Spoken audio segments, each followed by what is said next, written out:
Hello friends, CBD education with Ranjan sir पर आपका हार्दिक स्वागत है। और दोस्तों, आज मैं एक आपको इम्पोर्टेंट टॉपिक लेकर आया हूँ जो आपको दो चीज़ें इसमें बात करेंगे। सबसे पहले change of complex fraction into improper fraction. दोस्तों, change of complex fraction into improper fraction जो आपके लिए बहुत ही इम्पोर्टेंट है, जो सबसे ज़्यादा इम्पोर्टेंट है। दूसरी बात मैं आपको बताने जा रहा हूँ स्टैंडर्ड फॉर्म ऑफ फ्रैक्शन। हम बताने जाएंगे कि स्टैंडर्ड फॉर्म ऑफ फ्रैक्शन का क्या होता है, किस तरीके से होता है। दोस्तों, इससे पहले मैं आपसे एक बात करना चाहता हूँ। दोस्तों, जीवन में अगर आपको सफलता प्राप्त करना हो, न केवल एग्जाम के पर्पज से बोलता हूँ, अपनी जिंदगी में अपनी लाइफ को अगर सक्सेस करना हो, मतलब अपनी लाइफ को, इसका मतलब होता है कि केवल जॉब ही लेना अपनी लाइफ को सक्सेस नहीं माना जाता है, केवल नाम मात्र का। दोस्तों, अपने जीवन को सक्सेसफुल बनाने के लिए आपको 4 अस्त्र और शस्त्र की जरूरत होती है। ध्यान दें। सबसे पहली बात है कर्म। आप अपने कर्म पे ध्यान दें, फोकस करें। दूसरी बात है दोस्तों, साहस भी होनी चाहिए। किसी भी काम को करने के लिए आप में साहस होनी चाहिए। तीसरी बात है धैर्य, जो पेशेंस बोलते हैं, आपको धैर्य होनी चाहिए। चौथी बात है अवसर, जो आपके पास एक अवसर के रूप में आता है। दोस्तों, ये 4 चीजें जो व्यक्ति अपने आप को पहचान लेगा, किसी भी काम को अंजाम तक पहुंचाने के लिए, जैसे आप अगर जॉब कर रहे हैं या फिर किसी चीज को लेकर अगर आप चाहते हैं कि मुझे वो हासिल हो जाए, तो ये 4 चीज बहुत आवश्यकता है। अगर आप घर बैठे रहेंगे तो कोई काम नहीं होगा, आप कर्म करेंगे उसके लिए। दूसरी बात, आप में साहस भी होनी चाहिए कि हाँ मैं कर सकता हूँ, आई कैन डू एवरीथिंग, चाहे कुछ भी हो जाए, आप करने में सक्षम हो, मतलब आप में साहस होनी चाहिए। दूसरी बात, आप में धैर्य भी होना चाहिए, पेशेंस भी। समय के साथ धीरे धीरे उसे अपने मुकाम तक पहुंचाने के लिए आप में क्या होना चाहिए, धैर्य भी होनी चाहिए। दोस्तों, उसके बाद आपको अवसर की भी चाहिए कि हमेशा वो चीजें काम नहीं होता, आपको पास ये अवसर की खोज होना होगा कि हाँ कब हमारे पास ऐसा अवसर हो जिसमें हम वो हासिल कर सकें। तो इसे भी पहचानने की आवश्यकता है। दोस्तों, तो चलो मैं अब आते हैं टॉपिक पे। दोस्तों, इस बात को ध्यान दें।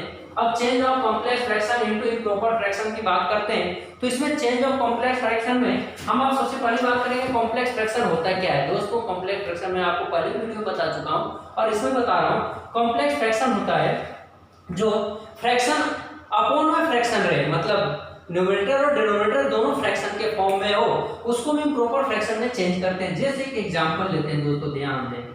जैसे कि हमें एक x अपॉन y और यहाँ पे z है, अपॉन में यहाँ पे d है।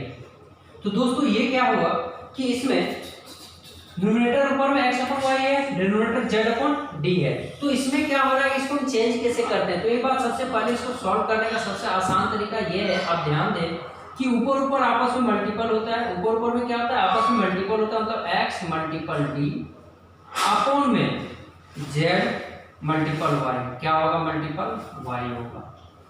तो दोस्तों, ये होगा, इसका मतलब हुआ कि x d अपॉन में z y हो गया। तो दोस्तों, ये होता कैसे है, ये भी बात हम आपको भी समझाएंगे, ये भी चीजें आपको समझाएंगे। जैसे कि एग्जांपल कोई और एक ले लेते हैं, जैसे 2 अपॉन 4 अपॉन 6 अपॉन 3। तो दोस्तों, 2 अपॉन 4 अपॉन 6 अपॉन 3 है, ये क्या है, कॉम्प्लेक्स फ्रैक्शन है, इसको इम्प्रॉपर फ्रैक्शन में करना है। तो 6 मल्टीपल 2 मल्टीपल 3 करना है, 2 मल्टीपल 3 अपॉन में 4 मल्टीपल 6। बाहर मल्टीपल करें आपस में, अंदर मल्टीपल करें आपस में, बाहर मल्टीपल, अंदर मल्टीपल, 4 मल्टीपल 6। तो ये 3 2 जा 6 हो गया, 4 2 जा 4 6 4 जा 24। और इसको चाहें तो आप कट भी कर सकते हैं। दोस्तों, यहाँ भी कट कर सकते हैं, और नहीं तो आप इस जगह पे भी कट कर सकते हैं। जैसे 2 2 जा 4, 3 2 जा 6, इसका मतलब 1/4, यहाँ पे हम कट कर देंगे 1/4, यहाँ से भी आंसर आ जाएगा। दूसरी बात दोस्तों, ये दूसरे से कट नहीं होगा, ये दूसरे आपस में क्या होगा, मल्टीपल होगा, लेकिन इससे कट कर सकते हैं, इसको इससे हम कट कर सकते हैं। ये हुआ। दोस्तों, अब इसे चेक कैसे करेंगे, आप ध्यान दें। यहाँ पे चेक करने के लिए, यहाँ पे चेक करें, इधर देखें, थोड़ा सा ध्यान दें। इधर चेक करने के लिए कैसे करते हैं दोस्तों, जैसे हमने कोई एक एग्जाम्पल लिया, जैसे कि 2 अपॉन 4, यहाँ पे देखेंगे चेंज कैसे हो गया, x अपॉन में y था और z अपॉन में d हमने लिख रखा था। तो इसका मतलब ये होता है कि x अपॉन में y, और इसका मतलब होता है कि डिवाइड। ये जो अपॉन क्या करते हैं, इसको हम डिवाइड कितना करना है, z अपॉन में d।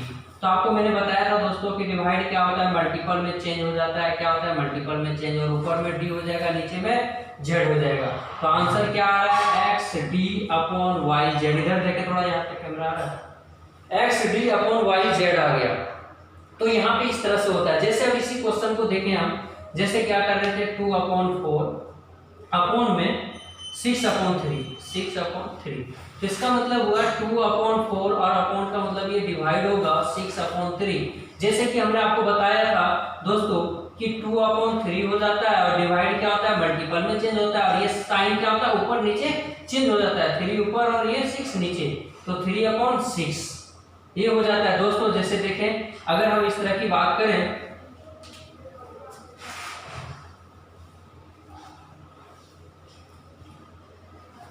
टू अपॉन 4 6/3, तो 2/4 और 6/3 ये ऊपर हो जाएगा, और 2/4 और नीचे में 3/6 हो गया दोस्तों। अब इसको हम अगर चाहेंगे तो इस तरह से कट कर देंगे, 3 से 3 कट हो गया, इसका मतलब 1/4 हो गया। तो इसका कारण आपको समझ में आ गया होगा कि हम क्यों इसको ऊपर ऊपर मल्टीपल और नीचे नीचे मल्टीपल करते हैं दोस्तों, इसे ध्यान दें। उसके बाद हम आपको बताएं कि यहाँ पे सेम लिखते हैं, डिवाइड को मल्टीपल में चेंज करकर ऊपर का और नीचे का क्या था आपस में डिजिट मल्टीपल हो जाता है दोस्तों, चेंज हो जाता है चेंज। अभी एक और एग्जांपल देते हैं आपके साथ, इसे देखें।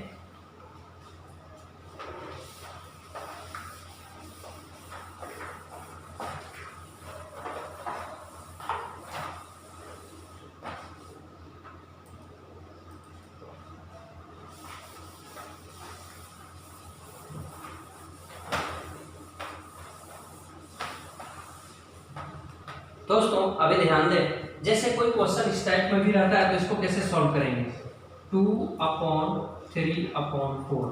तो दोस्तों इसको हम कैसे सॉल्व करेंगे, तो इसको सॉल्व करने के लिए सबसे आसान तरीका मैं ये बता रहा हूँ कि जब इसके नीचे कुछ नहीं रहे तो आप ऐसे लिखें 2/1, अपने मन से 1 लगा दें और 3/4 कर दें दोस्तों।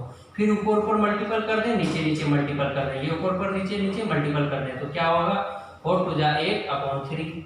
सेम इसी तरह से मान लीजिए 4/3 रहे ऊपर में और नीचे यहाँ पे 2 रहे दोस्तों, या फिर यहाँ पे 5 रहे, तो कैसे करेंगे, तब भी हम अपने मन से 1 लगा देंगे, तब भी क्या करेंगे अपने मन से 1 लगा देंगे, और ये इसमें मल्टीपल होगा, ये इसमें मल्टीपल होगा, तो 4 मल्टीपल अपॉन कितना हो जाएगा 15, क्योंकि यहाँ पे 4 मल्टीपल 1 हमने लिख रखा है, और यहाँ पे क्या किया है 3 मल्टीपल 5 कर दिया, मतलब 4/15 लिख दिया। दोस्तों अपने मन से 1 लगाने की बात नहीं है, 1 का मतलब होता है कि 1 से नीचे भी मल्टीपल 1 कर रहे हैं और नीचे ऊपर भी मल्टीपल 1 कर रहे हैं, तब जाके 1 लगता है दोस्तों।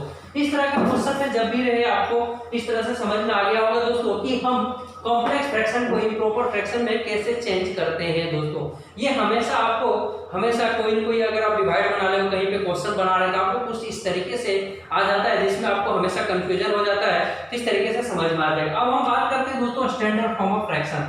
थोड़ी सी ध्यान देने की बात है, स्टैंडर्ड फॉर्म ऑफ फ्रैक्शन क्या होता है इसे समझने की कोशिश करें। स्टैंडर्ड फॉर्म ऑफ फ्रैक्शन दोस्तों, स्टैंडर्ड फॉर्म ऑफ फ्रैक्शन का मतलब होता है कि कोई भी बड़ी डिजिट में अगर संख्या अपॉन में लिखा हो उसको छोटी संख्या में कन्वर्ट करने की तरीका को ही हम क्या करते हैं स्टैंडर्ड फॉर्म ऑफ फ्रैक्शन बोलते हैं।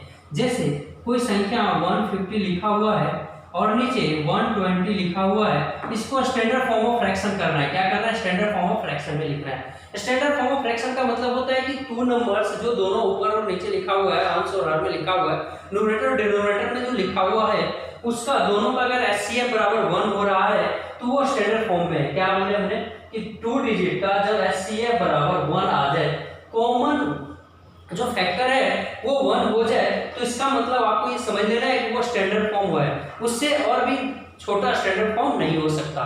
तो दोस्तों ये समझें कि 150/120 इसको स्टैंडर्ड फॉर्म में करना है तो ये 0 से 0 हम तो कट कर सकते हैं। उस पर ये देखना है कि 15 और 12 क्या सेम कोई टेबल में आ रहा है। मैंने आपको बताया था दोस्तों डिविजिबिलिटी का नियम कि 3 से 4 से 5 से कौन कौन से संख्या से कौन से टेबल से किस संख्या से डिविजिबल हो सकता है। जिसमें पता है कि 3 से भी डिविजिबल हो सकता है और ये भी 3 से डिविजिबल हो सकता है, हमने दोनों को दे दिया।